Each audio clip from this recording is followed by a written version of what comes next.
modern technology, effects of modernization at all levels, in some sense, it did already won. Take even a country like Saudi Arabia. The whole attempt of this, I always forget the three letters, the guy who is really the boss now. His problem is precisely how to use his partially pre-modern rule to modernize Saudi Arabia even faster. Aren't the Chinese trying to do the same?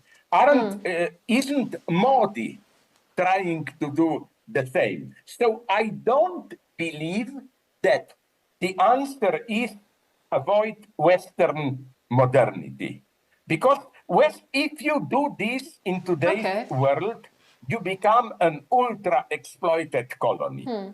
They will just take your raw materials and so on, you know. On the other hand, I'm not saying that you should simply take Western notions of modernity. Till recently, by this I mean the ongoing Gaza war and some other events, I still thought, maybe I still believe a little bit in it, with all its horror, colonization and so on, whatever, world wars, there is something potentially emancipatory in so-called Western Enlightenment values, women's rights, equality, and so on and so on. But I think now, in the last decades, this is falling apart. That's, for me, the exemplary lesson of the ongoing Gaza war. After, now that we see not only what is happening in Gaza, it's a nightmare. My preferred masochist exercise is to you have some websites, podcasts, where you get a drone view of Gaza. Slowly, it's an unthinkable nightmare. And to say, oh, this is just, values are still good. No, this is in some spiritual sense the end of the West. And I don't believe in present decadence. Obviously, Western Europe and United States are also in I will use this very traditional hard word, social and moral decay. I don't think that Europe will be able to reinvent itself. I think that the reinvention will have to come. We will see, maybe from some Islam countries, maybe, I don't believe, from Latin America or wherever. But don't you think that the successful so-called third world countries are now, although they are all very much anti-Eurocentric, but they are now taking over what is, for me, the worst part of European legacy. Strong nation state. This is what China is doing. Screw the Uyghurs, screw the Tibetans. They want to be a single strong nation state. India is doing this against the Muslims, Modi. So what I am afraid is that, yes, Western so-called values, human rights, and so on are universal. But if you ask me for something that gives hope, although they lost, I was absolutely enthusiastic about, do you remember, when was this? Now it's already, how much ago? That big emergence of women's protests in Iran. The Kurdish young woman was killed. Then what's so wonderful is that it wasn't not in the Western sense, this limited upper middle class feminine protest.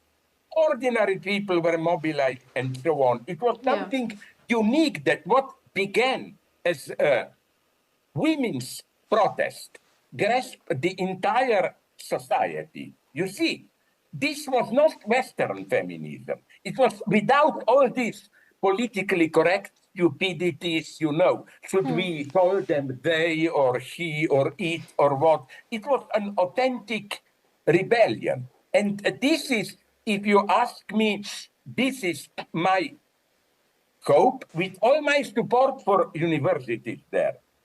This is nonetheless very limited. It doesn't have a lot of support except among blacks and some Hispanics. While what happened in Iran was a genuinely popular movement of the majority. I more admired that. With regard to this protest, student protest, maybe you read it in my for Substack last article. I quoted the Italian I read it, yes. before Franco Berardi, who said that the sad thing about this protest is that he calls them protests of despair.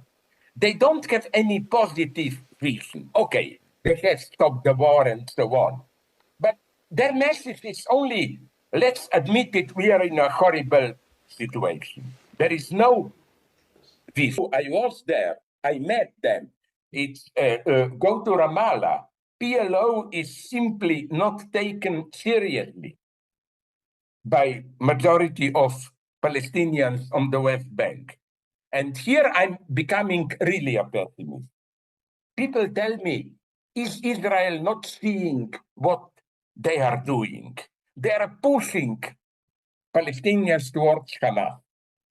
I think, of course, they know it because they want Palestinians radicalized so that then they can say, you see, we are just battling Hamas, and it's absolutely clear what Israel wants in this war. Do you know that that expression, which is now prohibited in Germany, from the river to the sea? You know who was the last one who used this expression? Yeah, Netanyahu. Yeah. He said, we want it now from the river to the sea. Because you know what bothers me? With all my sympathy for Palestinians, I'm, of course, always also absolutely not anti-Semitic.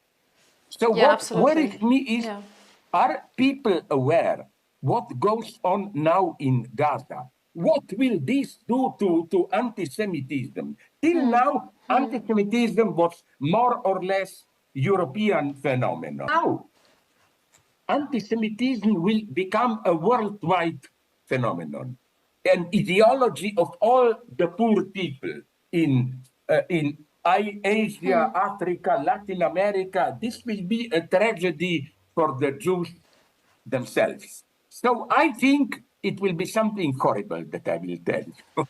I think that we have, and I don't mean it in a religious sense, we have to wait for miracles. By miracle, I don't mean a religious miracle, but remember it failed. But do you remember Syriza? In Greece, who would have expected such a movement, democratically winning elections, and so on and so on? Maybe something will come out, but I doubt. At the same time, that's our trouble today. I don't believe in this too much, in this local democracy and so on. The problems we are facing today are global problems. We need more unity. That's why I still like the idea of united Europe. It's the unity of states which are pretty different. Some of them are even Orthodox, some of them are Protestant, Catholic. But the idea is that a certain set of values unites us, and we try to guarantee certain basic things, ecology, human rights, and so on. So I think that the enemy today is strong nation state, and we should overcome it in both directions, downwards, local mobilization, and upwards, international cooperation.